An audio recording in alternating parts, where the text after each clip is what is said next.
按照计划，我们1月27日，也就是年28，从潮州出发前往泉州。潮州到泉州，高速全程约180公里，车程2.5到3小时，走的是沈海高速 G15。一踏入福建，明显感觉车流减少，路面清冷不少。相比之下，广东段更为繁忙，从侧面也能看出闽粤两省的经济差异。如果说厦门是福建的流量担当，那泉州绝对是隐藏的口碑王。白岩松一句随口而出的泉州是你一生至少要去一次的城市，意外成了泉州的封神文案，让这座低调的历史名城彻底破圈。泉州别称里城，位于福建东南沿海，是一座底蕴深厚的历史文化名城。宋元时期，它曾是世界级的贸易大港，享有半城烟火半城鲜的美誉。什么是半城烟火？这里的烟火指的是浓浓的人间烟火气，市井热闹，生活气息浓厚。传统文化、闽南美食、小巷人情，构成了泉州最真实的日常。泉州菜口味清爽鲜甜，不重油不重辣，但滋味层次丰富，被誉为闽南美食的天堂。街头巷尾姜母鸭、土笋冻、四果汤、面线糊，藏着地道的闽南风味。东街口钟楼小巷茶馆、寻不村的可可错，都是泉州烟火气的缩影。泉州的生活节奏很慢，老街上的老人喝茶聊天，巷弄里孩子们追逐嬉戏，随手一拍都是一幅温暖的市井画卷。那半城鲜呢？泉州不仅是世界宗教博物馆，更是中国东南沿海重要的佛教圣地。佛教、道教、伊斯兰教、基督教、印度教、摩尼教在这里交融共存，留下了无数珍贵的历史遗迹。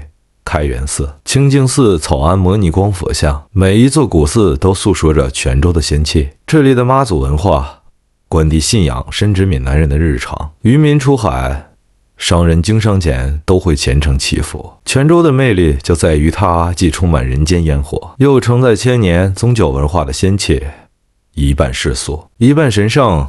烟火与仙韵共存，才有了半城烟火半城鲜的美誉。这次我们将在这里过年，停留2天3晚，感受这座古城的魅力。泉州景点太多，想一次看完不太现实，所以这次先走精华主线，开元寺西街、观月庙、珞珈寺5里，剩下的就留给下次吧。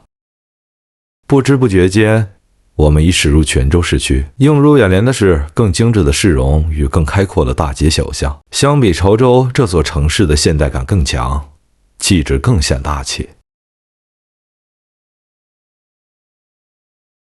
今天我们将前往泉州最具代表性的景点开元寺与西街。西街与开元寺仅一街之隔，西街是泉州最古老、最具烟火气的历史街区。西街可以说是泉州古城的核心区域，街道周边许多建筑仍保持着闽南红砖厝的特色。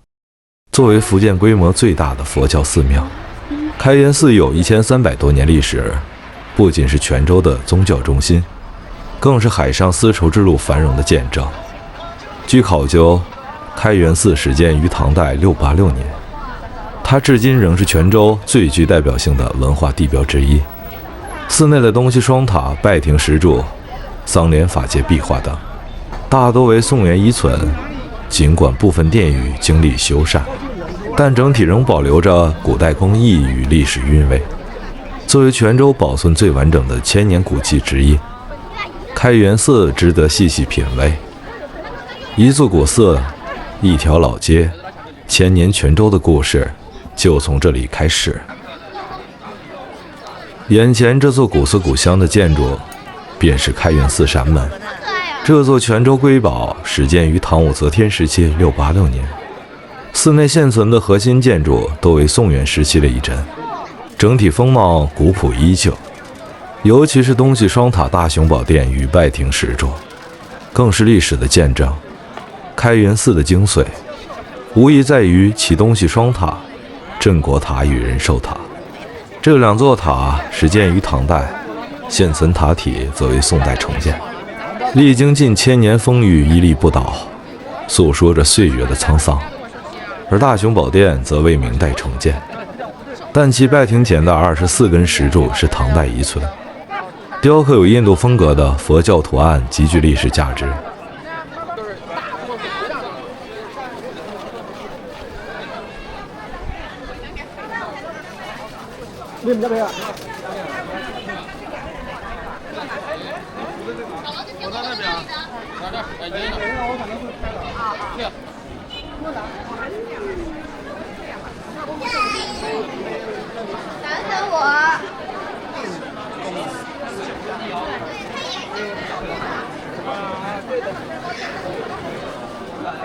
来都来了，就是开元素嘛。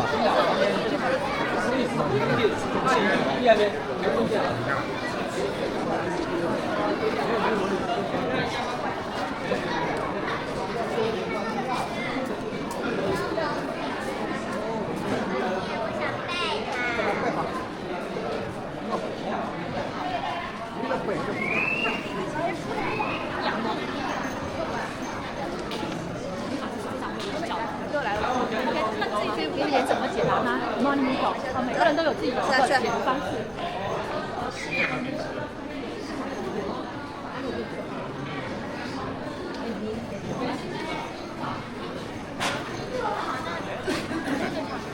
啊，塔那里。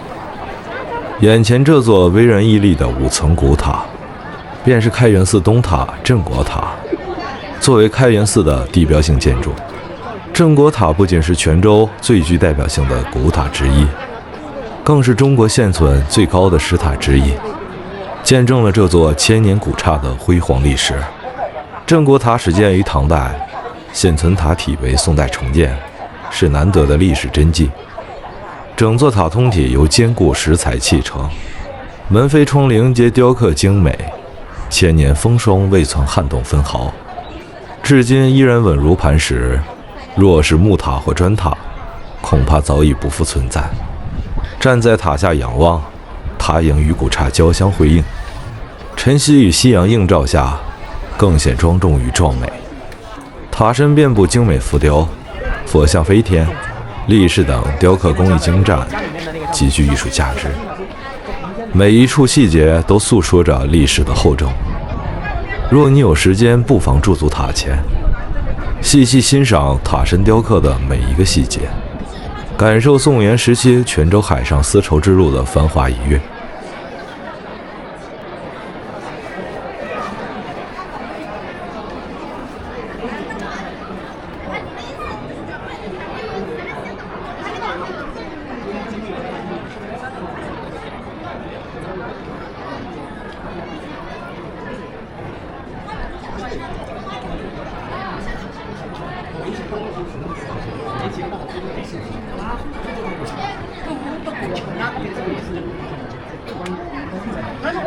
哎，哪个能够吃嘛？我小碗可以。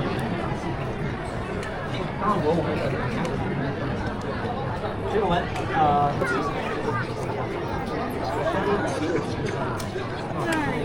来玩沙子。好，来，附上，让你原本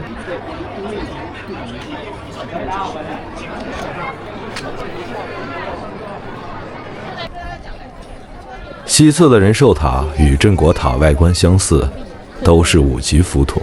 两塔最大的区别在于塔身的石料内容。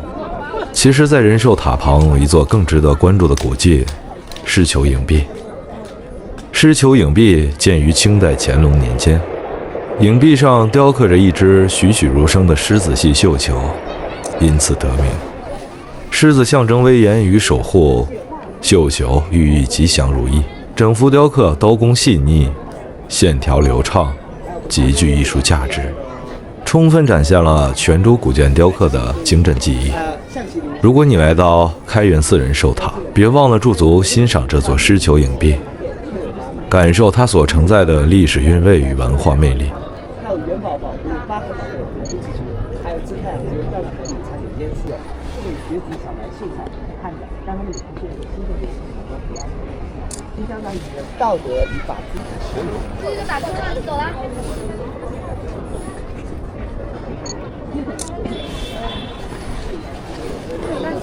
我吃零，我要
是高的，那楼梯那种高，我操！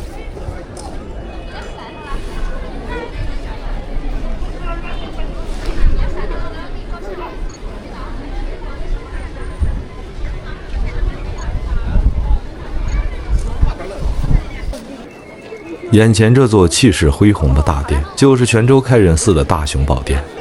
作为开元寺的主殿，它位于中轴线核心位置，也是整个寺院最宏伟的建筑之一。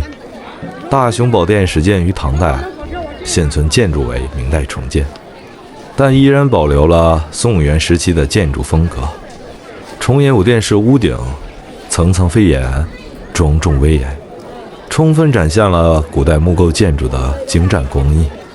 大殿前方这24根唐代石柱，可以说是最具历史价值的遗存之一。柱身雕刻着精美的印度风格佛教图案，如飞天力士、宝香花等雕工细腻，寓意深远，展现了古代泉州海上丝绸之路的文化交融。大雄宝殿门楣上悬挂的牌匾写着“叶莲辰戒”，寓意在尘世中修行，如莲花般出淤泥而不染。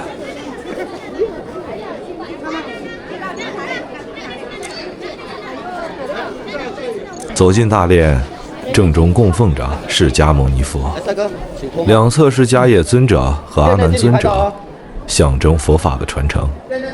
不过，这些佛像并非唐宋时期原物，而是后世重塑。释迦牟尼佛像是明代重塑，姿态庄严，气韵生动，展现了明代佛教造像的典型风格。两侧的迦叶尊者与阿难尊者虽然是后期重塑，但依然忠实再现了传统佛教造像的神韵。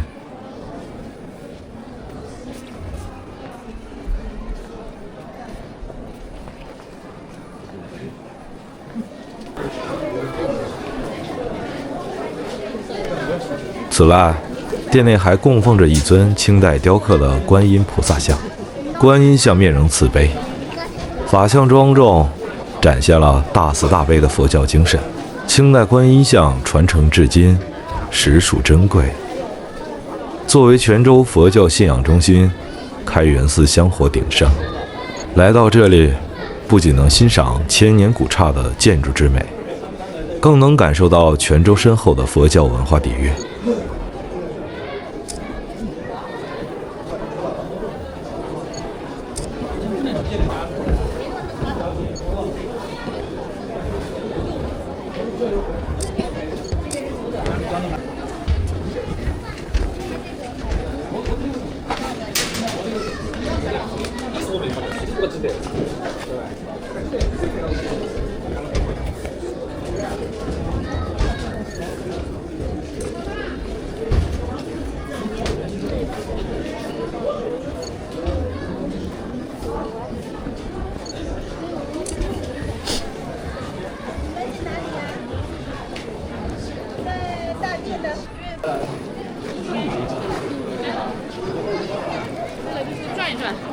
转一转它就飞。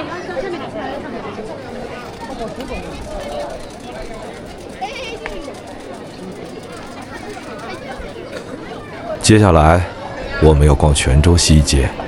来泉州旅行西街绝对是必须打卡的地方。它不仅是泉州最古老的街区之一，沿街还能看到红砖古厝、南洋骑楼、闽南传统街屋。西街全长大约1.5公里，东起钟楼，西至开元寺。今天我们就从钟楼出发，沿着西街慢慢逛，听一曲南音，尝一口四果汤，感受泉州的历史与烟火气。钟楼是泉州中山路和西街的交汇点，一座欧式风格的白色塔楼始建于民国。虽然它不算特别古老，但却是老泉州人约见面的经典地标。站在钟楼下往西街方向望去，红砖古厝、南洋骑楼，甚至还有现代化建筑，新旧交融，独具泉州特色。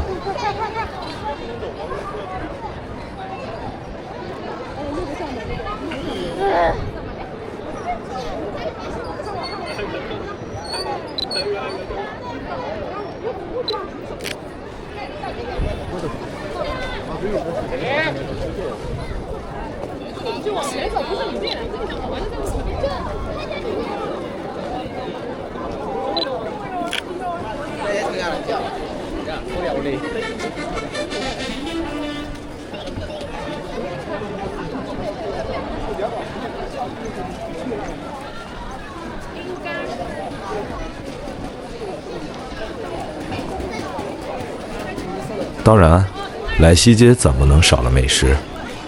面线糊加油条简直是早餐绝配。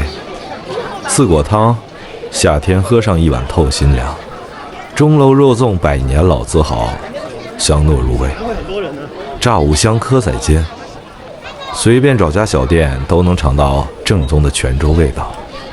走，继续逛西街。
如果想要一次性把开元寺双塔的全景收入镜头，那一定不能错过西街游客服务中心的顶楼。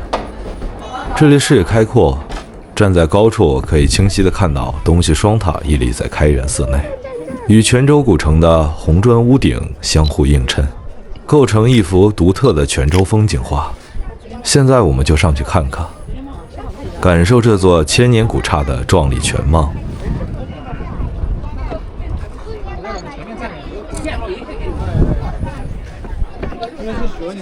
希望这个小面手拿着手再抬高一点，对焦在对焦在塔上，再往前站一点，这也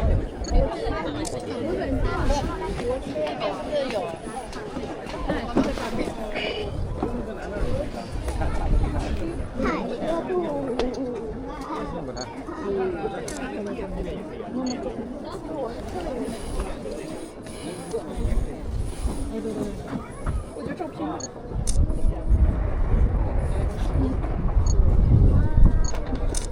没有多了。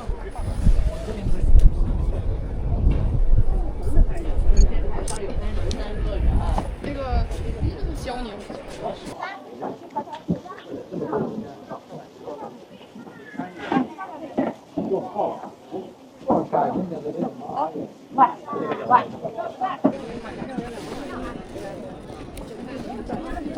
拍照吗？拍照吗？不拍照就走喽。而另一侧，自高处俯瞰，西街全景尽收眼底。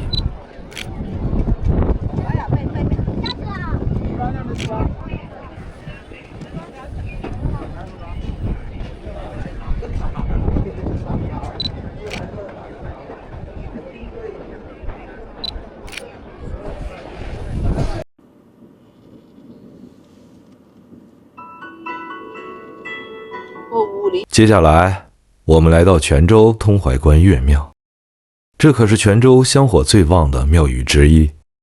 这里最大的特色就是关羽和岳飞并祀，象征着忠义和正气。关羽不仅是武圣，更是民间公认的财神。商人创业者都会来这里拜关公，祈求生意兴隆，财源滚滚。岳飞则以精忠报国闻名，是民族英雄，象征忠诚和正义，寄托着人们对国家和信仰的敬仰。建筑方面，庙宇采用典型的闽南红砖风格，飞檐翘角、雕梁画栋，尽显南派庙宇的古朴与精美。不过，通怀关岳庙并非完全保存了最初的样貌，而是经历了多次重建和修缮。现存的主要结构是清朝统治6年1867年及民国初年的重建成果。1986年至1990年又进行了一次全面整修，让这座庙宇焕然一新。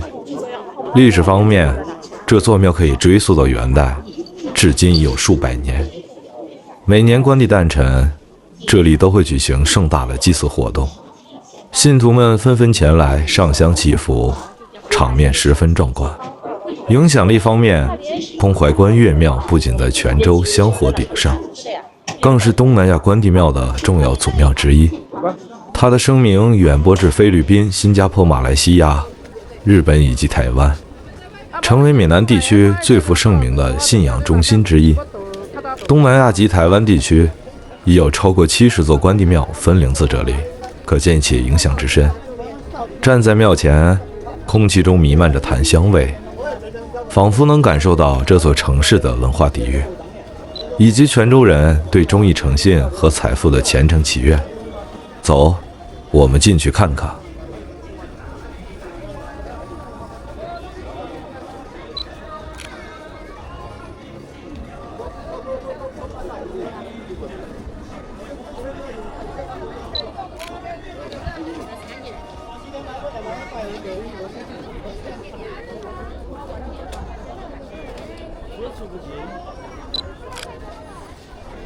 大家拜拜，找月经，这管预定。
拍好，明天就拍好，晚上再拍，漂亮。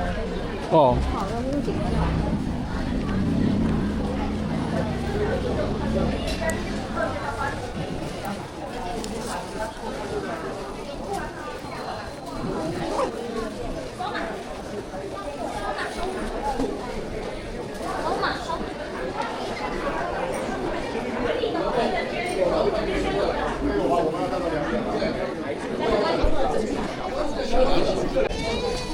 不是拍摄的，动作这个都蛮拍摄的。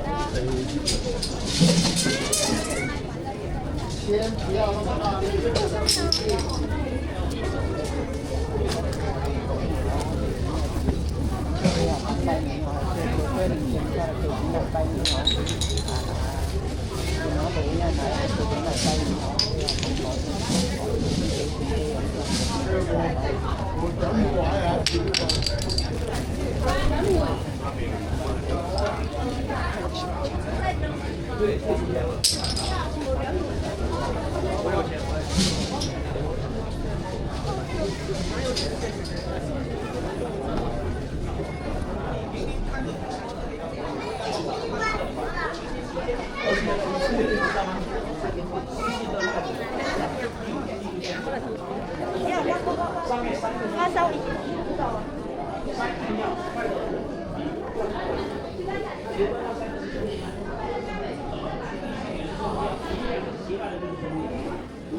为什么呢？一个官商兄弟。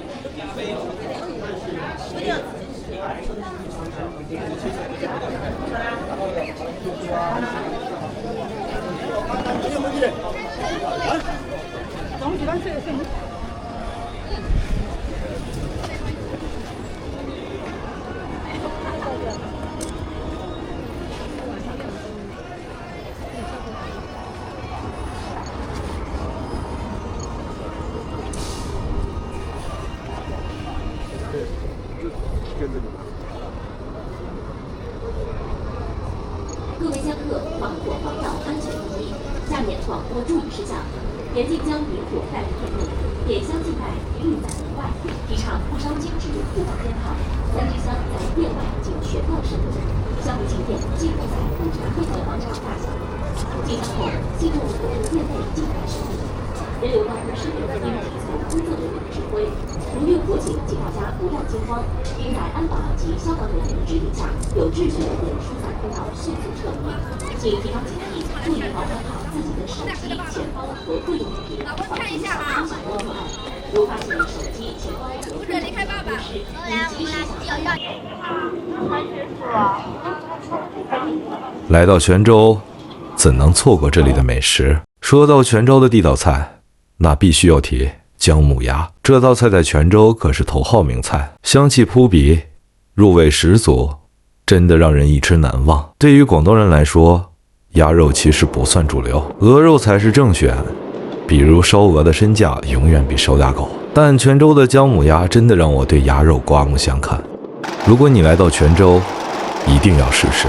除了姜母鸭，这顿饭里的其他菜也很惊喜，比如寻不可三鲜、泉州海蛎煎，这些地道小吃味道相当不错。寻不可三鲜，海味十足，鲜美浓郁。泉州海蛎煎外酥内嫩，栗香四溢。来泉州，这些一定要试试。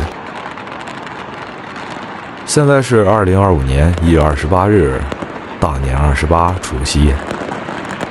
泉州的年味真的太足了，还没等到午夜12点，外面的烟花和爆竹已经响彻全城，热闹非凡。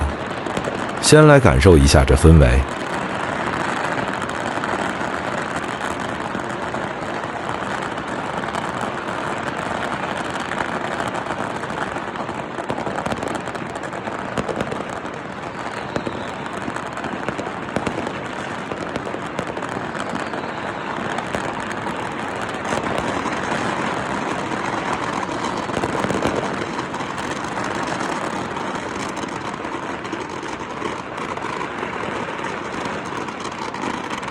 自从我所在的城市禁放烟花爆竹后，每逢过年过节，总觉得少了点什么。那种热热闹闹的年味变成了遥远的回忆。没想到，今天在泉州，竟然能重温儿时的记忆。这一刻，仿佛又回到了小时候，那个属于鞭炮声、烟花光和年味满满的春节。这就是年味，这就是农历新年。